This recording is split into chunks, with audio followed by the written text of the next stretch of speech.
So I've been sitting here chatting with Doug and Jeanette Harrington out of Austin, Texas, and brainstorming a little bit of the buyer consultation under the quote new rules, which have always been part of my rules anyway to get your paperwork signed up front, no matter what.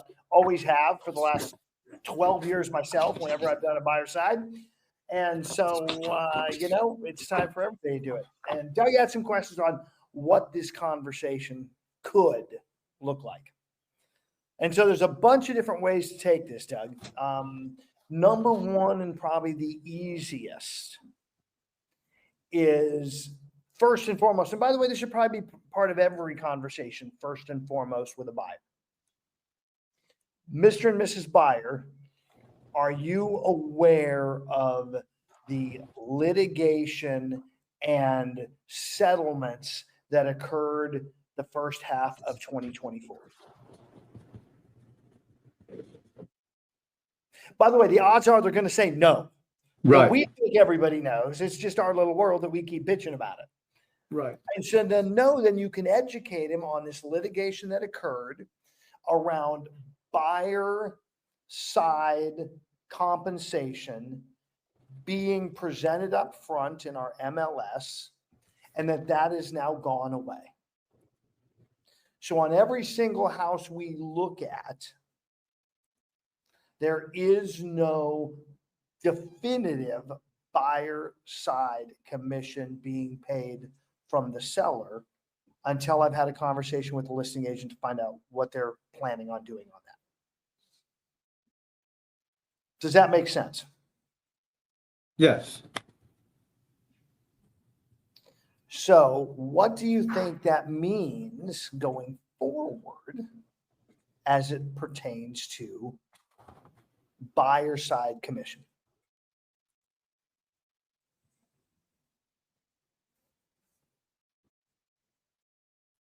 Well, I don't know, Russ. What does that mean going forward? Well, here's the way I approach it. That means that this is just going to be another negotiation deal point that we get to bring into the conversation right out the gate. Gives you one more place to have a negotiating conversation with the seller. Does that make sense? Yes. Awesome. So how would we use this to my advantage, seeing this is your income? And I love that question because that's exactly my intention, is to use it to your advantage as well as my income. So I just got to ask a question back real quick. From a buyer perspective, is negotiation one of the greatest skills that you want the agent representing you to have? Absolutely. Okay. And same for me. That is my commitment, that I am going to work diligently on negotiating in detail for you to get there. So what we may do as part of this conversation, we're actually going to have 2 negotiations. Is that okay, Doug? Yes. 2.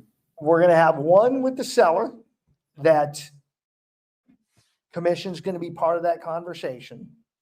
And based on how well I do there, you and I are also going to have one on what my compensation should be. Does that seem fair? Yes, I guess, for you. And what have you experienced up to this point, or what have you heard is kind of an average commission to an agent representing a client?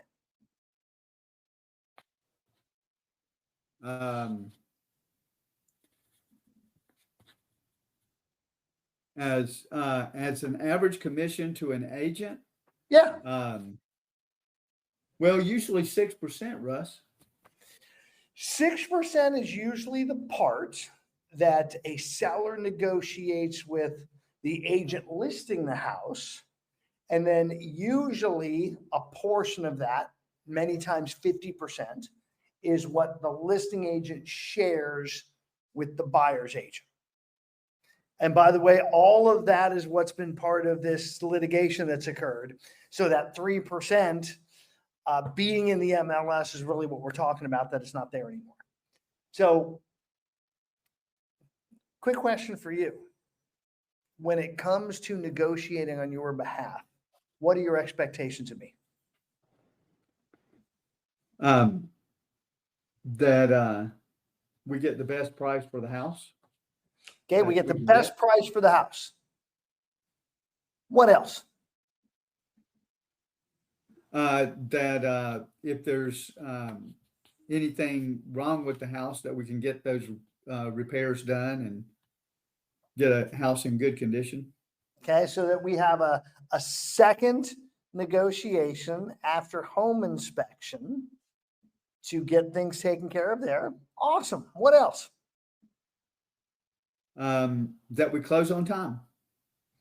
Close on time. So when we close is important to you, right? Yes. And how about when you get access to the property related to closing? Is that also Well, important? that's the important part of the closing for me. Yeah, when I get access to I the get property. that as well. Absolutely. What about who pays for the different closing costs and expenses of the transaction? Do you think we should negotiate those too? Yes. Excellent. And of course, as one more element of that is the compensation for the agent representing you. Right. All of that will be negotiated, and I promise to be aggressive and negotiate hard on your behalf. Now, ultimately, what dictates within, a 5 percentage point range, plus or minus, what actually dictates the sale price of this property or any property? Well, that would be the market value, but it would be what I'm willing to pay for that house. Yeah, think about this, what you're willing to pay and what a seller is willing to accept Yeah. is what we ultimately negotiate to based on market conditions. And I am totally on that same page. Now, here's the fun part, though, in the market we're in. Is the market going up or going down? Down. And so what does that mean for us when it comes to negotiation? That means probably a little bit more in our advantage. Absolutely. So all question-driven conversation. Now, there's a second way I want you to consider taking this, Doug. Again, the same opening question. Are you aware, or even what do you know about the litigation and settlement conversations that have occurred around real estate commissions the first half of 2024? And if they say nothing, we've got to educate them on it.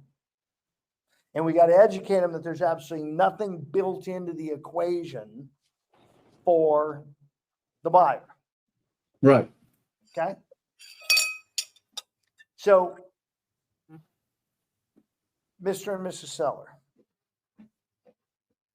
since that does not exist in today's marketplace where the seller is definitively paying for your agent's commission to represent you, what do you think is a fair way for me to be compensated for my work that I do on your behalf? And really for me to know that I'm going to be compensated for doing this work on your behalf. Well, that would probably be in the price of the house where you negotiate the price down. So if I negotiate the price down, but there's no commission for your real estate agent, Russ, here, how can we make that fair?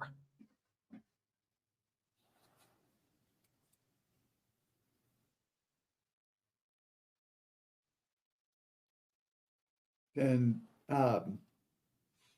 we would have to ask the seller. If the seller said no, then I would have to pay you. So I have a question for you. When you're doing your financial calculations up front right now, as you're thinking about making offers, is that something you'd really like to know? up front so it can be a part of your calculation? Yes, I'd need to know that up front. So what would you think about a retainer? So this is a number that in essence you would be committing to me, or a percentage. And then I get to work diligently to get the seller to pay that. And if they don't, then as we calculate, that's built into your calculations. Would that be fair?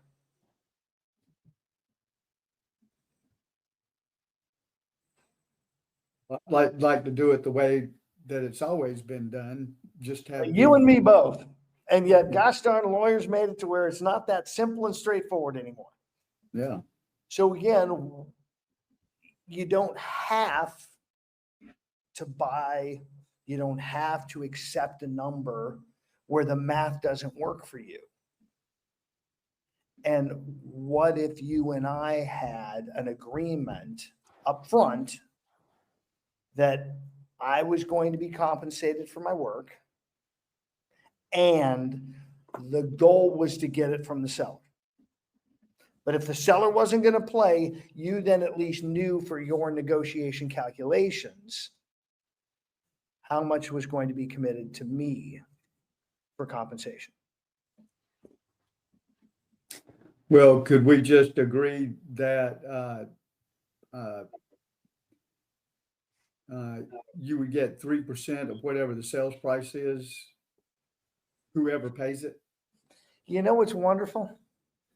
That's exactly what I'm thinking as well.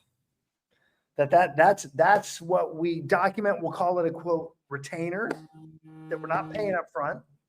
And if we can get the seller to pay it, then it costs you quote nothing, though it's part of the negotiation. Does that make sense? Yes. Okay, so now it's my idea. What? It was your idea, right? That was my idea. Yeah. Yeah. And so